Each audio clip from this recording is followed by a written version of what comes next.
Before I start this video, I just want to put out a small disclaimer. I'm having a lot of difficulty reading this and holding on to all of the details that are in this book. There are a couple details that popped up earlier in this book that I should have mentioned, but I didn't think that they were that important until I read farther into the book and realized that they were. So if all you're doing is hoping to get the entire story by watching my summary of this book, you're doing it wrong. Go out and find The Seventh Bride for yourself. Read through it, and then you'll get the entire story. I'm actually missing a lot of details when I tell you the summaries, and you're not getting the entire story. I don't know why I'm missing so much detail when I'm reading it to you, but it's really hurting my enjoyment for this book. But I am going to finish it because we only have 2 more videos to go. I hope, if you are reading it, that you are enjoying it so much more than I am. Hello, Internet, and welcome back to The Seventh Bride by T. Kingfisher.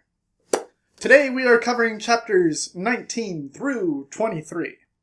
If you haven't read that far, I suggest you do. At the end of chapter 18, Rhea had just finished her task and she was just about to leave the graveyard where she had left the 2 bouquets on the 2 different grave sites when she saw a dog blocking her way. And if you didn't think that this was bad enough, another dog shows up. And then another. So she has 3 evil dogs that are going after her, trying to keep her from getting back to the manor. The dogs are about to attack when a giant bear attacks the dogs and throws them out of the way and, just gives them the general idea of, you don't mess with Rhea, or you mess with me. Rhea looks at this bear and she instantly thinks that it's Maria.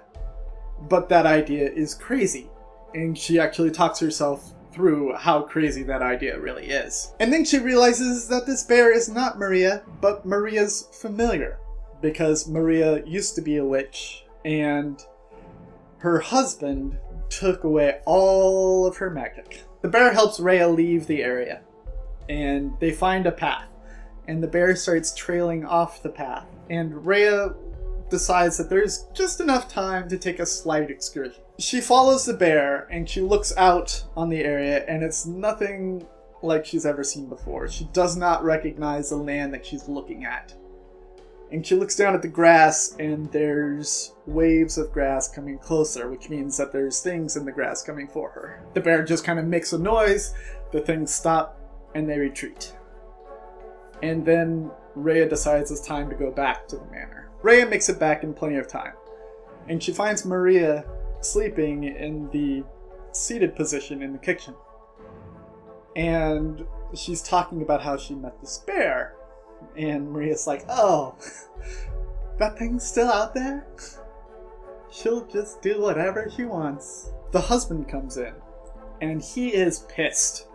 Not just because Rhea made it back, but because he can sense magic. And he's looking at Maria, and Maria's like, don't look at me. I don't have any magic to use. You took it all, so it can't be me. So you just need to calm down, okay? And then he looks at Rhea, and Rhea's kind of backing up, and she's hiding the hedgehog in her pocket. And Rhea says, there was a bear, and it helped me on both of my tasks.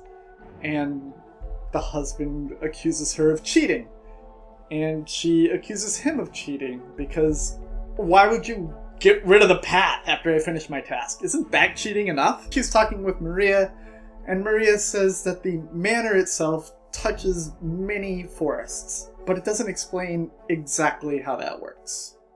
And that kind of irritates me. Rhea decides that her clothes are filthy, so she decides to do some laundry in this giant laundry room that can house supposedly 12 different people. But Rhea sees it and says, well, if those people were elephants, maybe it could house 12 different people. This place is huge! And eventually she just cleans her clothes. While she's cleaning, she's wondering exactly what kind of gift her husband wants to take from her once they're married. And she starts to think that maybe he wants her to have children, and how gross and disgusting that sounds, and how she can't possibly have children with this man. She goes to the husband and gets another task. He writes the task down on a note, gives her the note sealed, and says, "Do not open this note until you get to the well. Do not return until after sunrise."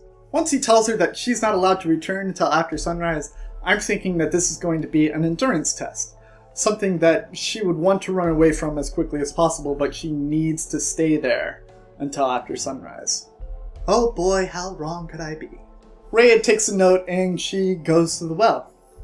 And as she's getting closer and closer to the well, she meets a lovely friend. "Ingith? Is that you? I can hear footsteps. You brought me out here.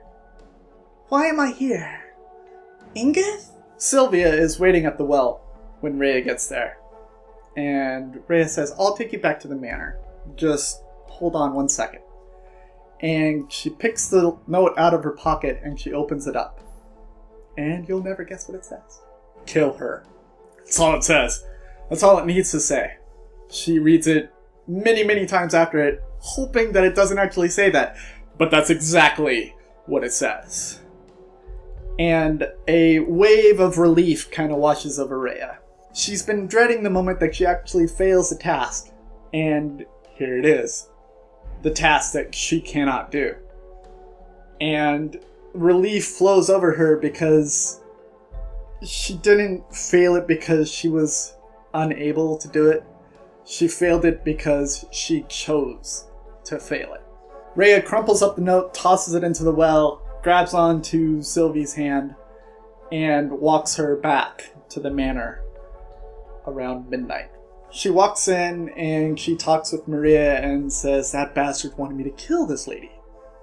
And she says, "I'm going to have a word with him myself." As she's walking to his room, the floor gives out because a clockwife drops the floor. And the house shakes. And Maria mentions how when the house is shaking and the floor is out like that, the husband is very weak. And that is the only time that they can truly attack. And it's kind of at this point where they conspire to kill the husband. Rhea goes into the husband's quarters and he's shocked to see her there because he did not expect her to come back that early. And she believes that he is weakened. But the instant that he sees her there before sunrise, he just says, "You've failed. Great, we'll get married. I'll go get everyone that needs to be here and we'll be married." Rhea gets very mad and she stabs him in the back. And he is just kind of flailing. We're back. Ingith comes in and she actually helps the husband. And the husband nearly chokes the life out of Rhea and says, "You are so lucky that I need you able-bodied to marry you. That I need breath in your body. But once we are married, I don't care. You can be a vegetable for all I care. I will have my revenge." And he carries her and drops her off outside of his quarters and closes the door. The next day, the husband is gone. He's out getting the priest, her parents, his friends, everyone that he needs to marry Rhea. Which gives Rhea the perfect opportunity to question Maria. There are so many questions that she wants to ask her, but the first one that she asks is, when is he going to be back? And they give a timeline of about a week. Maria tells her about all the gifts that the women had. Sylvie's blindness actually went to the Eagle King's daughter, who was born blind. She mentions that she doesn't know where Ingith's voice went, or the Golem wife's will. But she surmises that the will went to this knight who visited the husband, who was very weak and demure, and then once the Golem wife lost her will, he left strong-jawed and powerful. Maria also mentions that all of her magic was kept for himself, and he uses her magic to do this taking of the gifts and giving it to someone else. Rhea asks why in the world Ingith would help the husband after she stabbed him.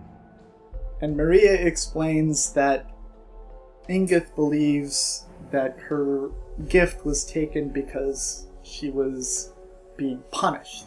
And she also believes that helping the husband is a way to account for the bad thing that she did. And it just kind of drives in the fact of how this husband is abusing all of these women in different ways. And I'm totally reminded of Kilgrave from Jessica Jones, and how he just controlled everyone that was able to get within his will. Maria conspires to kill the husband with Rhea, but she says first, you need to get close to the clockwife. And Rhea says, how the hell am I supposed to do that? Maybe you could just cozy up to it. Hang out with it. You know, just be close to it. It's not like it's a cat. She was very cat-like before she died. She explains that the woman who is trapped inside of the clock is actually very powerful, and how the husband was unable to take her power, and the only thing that he could take from her was her death. And she has been trapped inside that clock for years, and every instant feels like an eternity. So she's going to be very, very mad. There's even a possibility that when Rhea goes into the clock to ask for help, that the clockwife will kill her. So she needs to cozy up to the clock to become friendly to the clock. Rhea spends the last 7 days cozied up against the clock, just leaning there, trying to build as strong a bond as possible. The day before the husband arrives, the dress arrives, and Maria says, come on, we should get this fitted for you. It's good that it's bigger. It's easier to let in than it is to let out. Why in the world would I want to get dressed up for this? Sweetie, you're about to rain hellfire on a whole bunch of magic. You better be dressed for the occasion. Rhea spends a lot of time against the clock, and at the end of the chapter, she gets up and walks away as she is called into the kitchen. And the floor falls away after she leaves. And she finds it odd because every night since she's been there, the floor has fallen away at the stroke of midnight. And tonight, it fell away 20 minutes after midnight. And she believes it's because the clock was waiting for her to leave to drop the floor out from underneath her.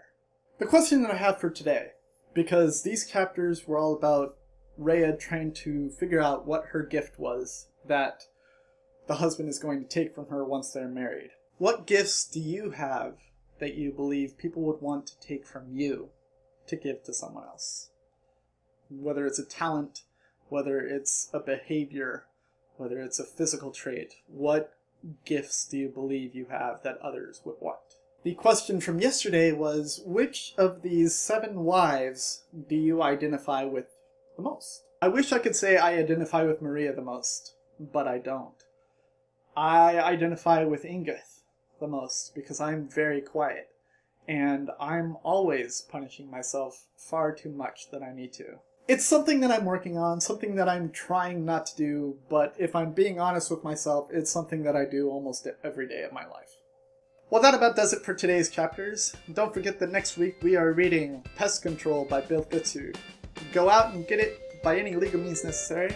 Borrow it from a friend, borrow it from a library, buy it at a bookstore. Just make sure that it's legal, and I'll be happy. I have been the purple-haired doofus reminding you to watch your pajama race, and I will see you all in the conclusion of The Seventh Bride by T. Kingfisher. Toodles!